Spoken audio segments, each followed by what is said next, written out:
Hi guys, and welcome back to Is It Worth It channel. Today we are going to talk about, yes, I'll say it, an audiophile switch. And I know that this topic will be controversial for some of you, so if you feel that it will, stir your anger and make you want to argue with everybody on the web, maybe just better skip this one. So I'll start this video with a little bit of personal story, and I'll tell you that I'm fully dedicated to digitally streaming my audio. Many years ago I used to have a CD player, and before that I even owned a cassette deck. I never used turntable, but yeah, I know that physical media is big with some people, but with computers, huge hard drives, and especially with streaming services of a really high quality, such as Tidal, and especially Qobuz, that I personally prefer, with fully lossless and also high-resolution files, I dedicated to digitally streaming almost fully. And that's how I consume like 99% of my music. And once I accepted that, when I realized that the digital is the way that I want to move forward, I was always thinking about how can I make my online library, it's not actually mine, but streaming services, and also my local hard drive library sound the best it could. And that's how my passion about DA converters, DACs, actually started a few years ago. That's how this whole channel started. And at that point, a few years ago, many people actually claimed that all DACs sound the same. There are people even nowadays that claim that all DACs sound the same. I think that more and more people actually accepted that DACs do sound different, in fact. But that digital part that comes before the DAC itself, that I would call digital transport, not I think most of us would call that a digital transport, it's often considered that if it's not broken in any way, zeros are zeros, ones and ones, and there is no difference. And more experienced audiophiles that tried different things and have good systems and good ears. I'm not trying to offend anybody, but it's important. If you don't have a really transparent system, you cannot hear this stuff. And I'll talk about that a little bit later when I talk about sound impressions, because I tried this in 2 different setups and the results were really interesting, so stay with me. But if you have transparent systems, if you're a careful, and as many would call it, critical listener, you can definitely hear differences when you take care of the digital transport side of the system. And now the deep end of all that is your network. So originally my whole audio system, meaning like the first point of it is audio streamer, was connected via network cable to my router. That's what my network provider installed in my home. It's a Wi-Fi router and a modem in one device. And I was happy with the sound. But at one point, somebody suggested to me to try a cheap alternative, D-Link switch that's powered with 5 volts, and then power this switch with a linear power supply. And I had LHY already. It's a pretty nice linear power supply, not too expensive. I tried this, just inserted this one in the way, in between network router and my audio streamer. Powered it with a linear power supply, boom. Definitely more clarity, cleaner notes, darker background. I liked it, and I've been using this thing for several years now. But some time ago, a friend of mine brought an audiophile switch that costs like $2,000 US. It's called Ansuz. I'm not really sure how to pronounce it. I'll put it on the screen. It's their most affordable switch that's still so expensive. I never had a DAC that cost that much in my system, let alone a switch. But I did notice an increase in detail retrieval, in just soundstage width and height, and weirdly enough changed tonality with that switch. It was definitely brighter and thinner, more analytical than with any other switch or just network router that I've previously tried. So for some time now, I've been keen on trying more audiophile switches. And I had my eye on this nice LHY SW-8. It's in the range of affordability for most of us with like high quality hi-fi systems, I believe. And I was willing to purchase it, but I was like, okay, let me try the official distributor. I think it's pronounced Bitechnik or something like that. I'll put that on the screen and ask for a review sample. And they were like, oh, okay, no problem. And they sent it to me. So I'm very grateful for that. Thank you guys for doing that. And I'll leave the link to that store down below the video. So if you find that you're interested about this switch, you can use that link. By the way, it's not affiliate or anything. I do not get anything if I lead you to click on it, but it wouldn't make a difference really if it was affiliate link, because my impressions would stay the same completely. And what are my impressions about SW-8? So let me start with this. When I first inserted it into my system, I was using what I've told you. There is my network router connected to the D-Link small, just not audiophile or anything switch, which is powered by a linear power supply.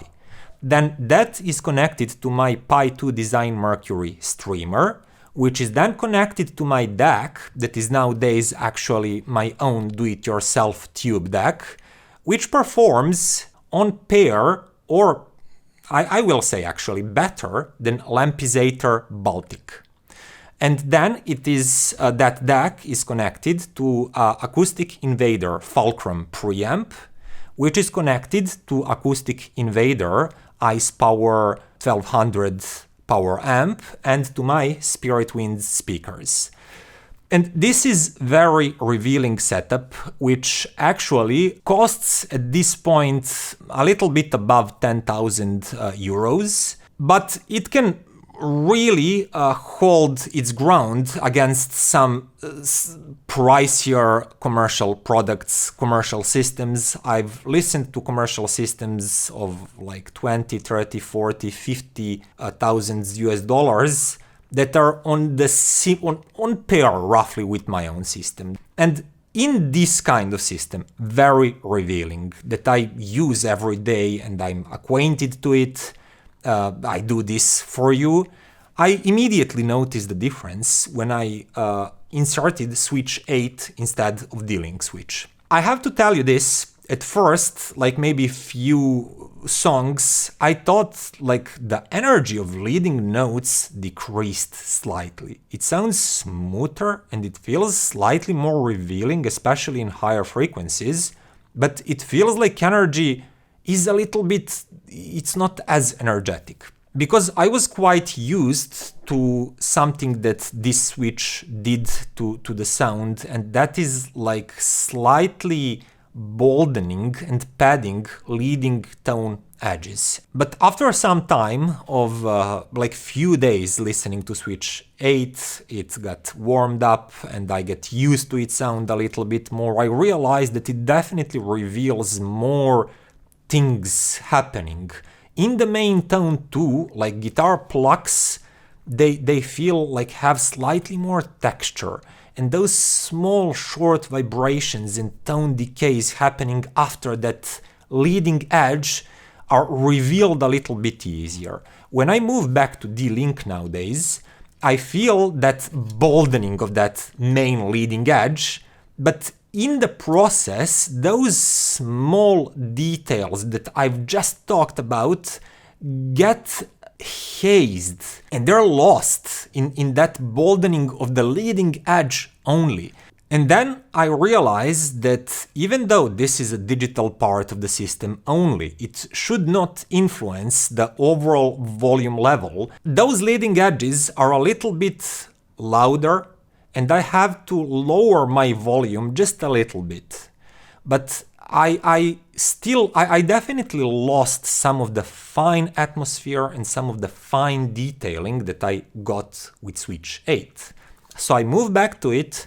At first moment, at first glance, it feels like it's a little bit calmer, and that I should increase the volume level just a little bit, just one touch of my remote, and then I perceive that the volume level is the same as it was with the D-Link switch. But because that sort of thickening of leading edges is not there anymore, I feel that I hear everything with more clarity, more precise, and with more true richness, more just details from the recording itself. And for example, that was very evident in this song.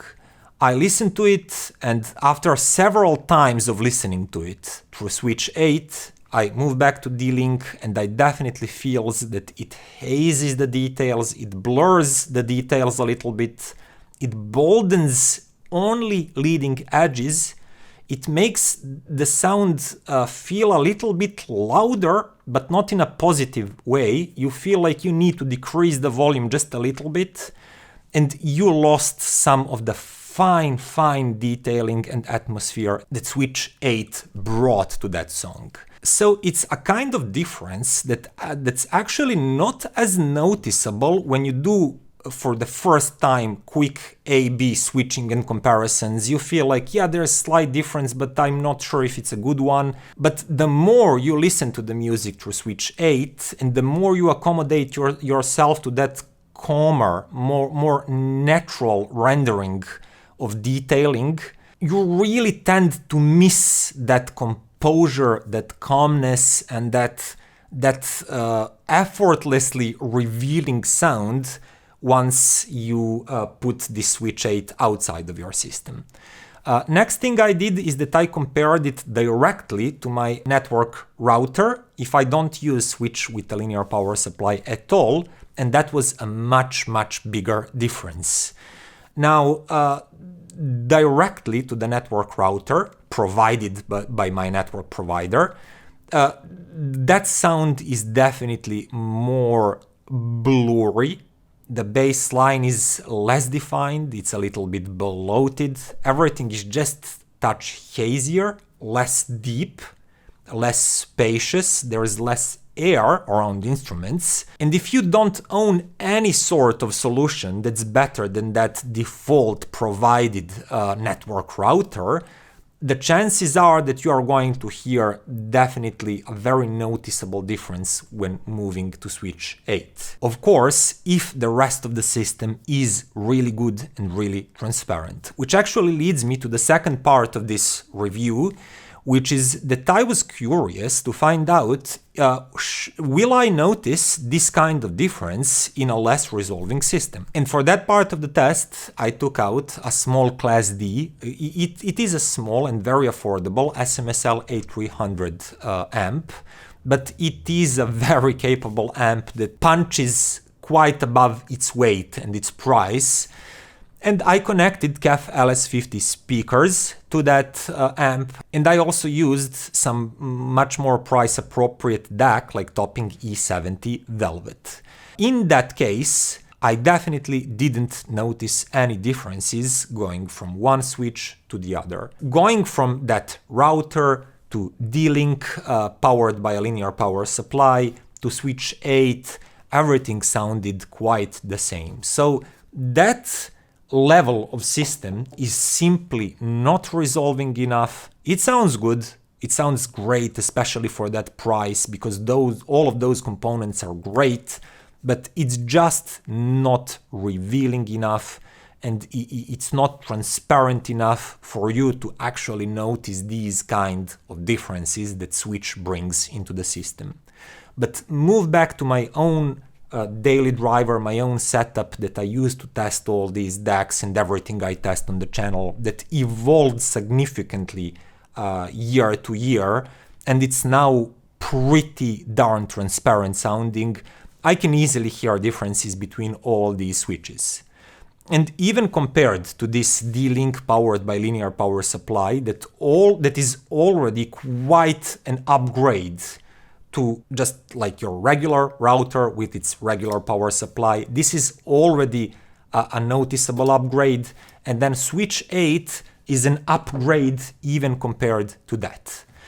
And the scale of that upgrade, even in this kind of resolving system, is not huge. I won't lie to you. It's not like jumping from a $500 US DAC to a good $2,000 US DAC. That's more evident. So for example, if you're currently rocking topping E50 and you go to a good R2R DAC, like Gustard A26, you'll hear noticeably bigger, deeper soundstage, weightier tones, more palpable, more three-dimensional tones. It's quite a transformation. This is like $500-600 US device that will not bring you that level of improvement. This is more subtle, but in my mind, it is worth it if you're already at that level that you cannot noticeably upgrade your own sound in your system without investing thousands of US dollars. And I'm at this moment quite at that point. Now, even a small upgrade from these would cost thousands and thousands of dollars, because that's how it works. There is like a diminishing return, and at one point you're just running up a really, really steep hill. And if you are at that point, then I can recommend LHY SW-8 to you, because it definitely brings more natural sound. It sounded at the same time smoother, more calm, but more resolving and revealing.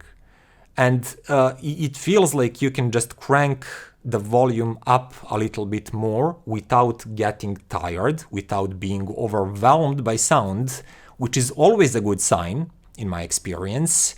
And it doesn't cost arm and a leg when you're at that level already. Aside from that, is there anything that you should be aware about this switch? Well, it's built like a tank. It's made out of aluminum. It feels and looks great. It has a linear power supply inside.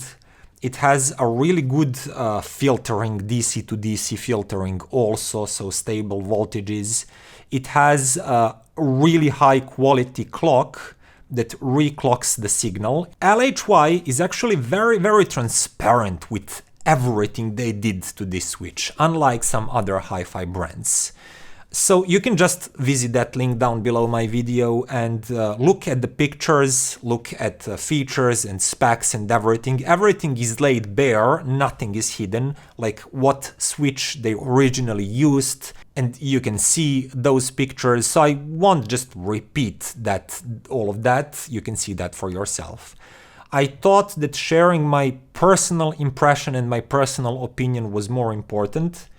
And how I feel about this switch, as I said, at first I thought it's a subtle upgrade, but the more I'm using it, the more I'm loving it. Even though it is a subtle upgrade, it's an important one in my mind and to my ears. And as I said, yeah, if you at that level where everything else in your system is really great and of a high quality, and you do listen to a lot of digital files, it's not important if they're stored locally somewhere in your network on a hard drive or from these digital streaming services. This is something that can push the overall sound fidelity of your system just a little bit higher and make it just a little bit more natural and analog-like sounding, revealing more details, but in that sort of calm and natural way that's just undeniably better than these run-of-the-mill switches. And if you ask me, well, can you actually compare it to something that's also audiophile grade? the only switch that I had in my own system was Ansuz, and this one was $2,000. And I noticed at that time that it also increased detail retrieval quite a bit. Everything sounded airier and bigger. It did that to an even greater extent than Switch 8, but it came at a cost of everything sounded a little bit thinned out. And the tonality, even though it maybe sounds really weird to say that just digital transport changes the tonality of your system, it nudged everything towards being more analytical and brighter sounding. And I did think it's a definite improvement over my D-Link at that time, but I did found that tonality just a little bit troubling, and I would have to counter it some other way to actually go back to the more natural tonality that I'm used to. With Switch 8 here, I never had that problem. It might not retrieve as much details as that Ansuz switch, but it is an upgrade from my previous one, and it does that in a more natural way. Everything sounds perfectly balanced and naturally full, naturally revealing without any sort of thinness, sharpness or brightness that I could notice. And when you count in the price, that's like 4 times lower than that one, I really think this one is worth considering. And that would be all for today, guys. If you have any experiences with switches, please do share them down below in the comments. If you think that this is snake oil, you can share that too, but please do not be rude about it, because I have no reason to put up with that. If you're rude about it, I'll just delete it. But if you can disagree like an adult, not a big crybaby, then that's okay. Please do share your peace of mind. And if you like what I'm doing here and my honest approach to these reviews, then please click that button, subscribe, and consider becoming a patron. Thank you very much, and see you next time. Bye.